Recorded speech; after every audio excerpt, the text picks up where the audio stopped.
ડાકણ પણ મૂકી દે છે. જમીનો વર્ષોથી આમની છે.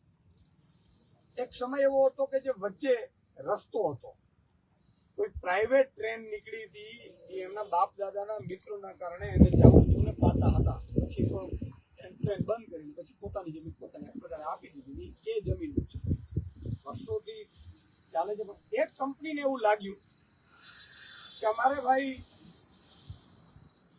આપણે ફિલ્મોમાં જેમ જોઈએ છે, જ્યારે કંપની કંઈક કરવા માંગતી હોય એટલે પહેલા એના માણસોને સર્વે કરવા માંગે.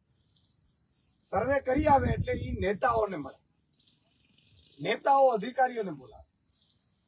એ દિલ્હીથી હોય કે ગુજરાતથી.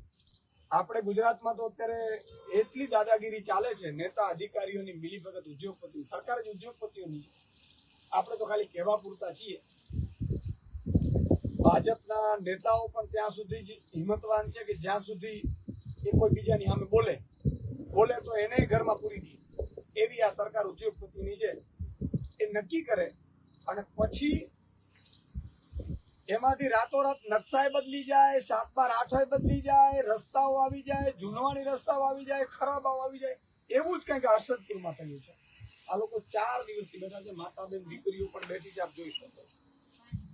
5 દિવસ થયા ને, 5 દિવસથી બેઠા છે. તમે વિચાર કરો, સરકારે આમને સહાય આપવી તો વાત જુદી છે, સરકારે આમના પાકા મકાનો આપવા તો વાત જુદી છે, સરકારે આમના હક અને અધિકારો આપવા તો વાત જુદી છે.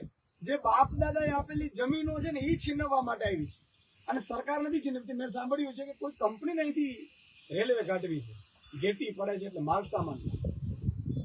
કોઈ કંપનીઓ એટલી ભૂખી થઈ ગઈ છે કે આ જમીન આપો ને કેટલા રૂપિયા હાલો. કેમ તમે તો હજારો કરોડ તો આપી દો નેતાઓને. હમણાં જ એક ભાઈ અનિલભાઈ અંબાણીના 47,000 કરોડ રૂપિયા સરકારે માફ કરી દીધા.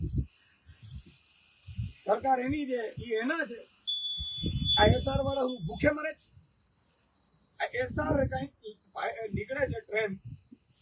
વાત એવી છે કે ટ્રેન પ્રાઇવેટ નીકળે છે. હજી મને આજે આગેવાનો કહે છે એ પ્રમાણે હું આપને કહી રહ્યો છું. હજી જસ્ટ પહોંચ્યો છું.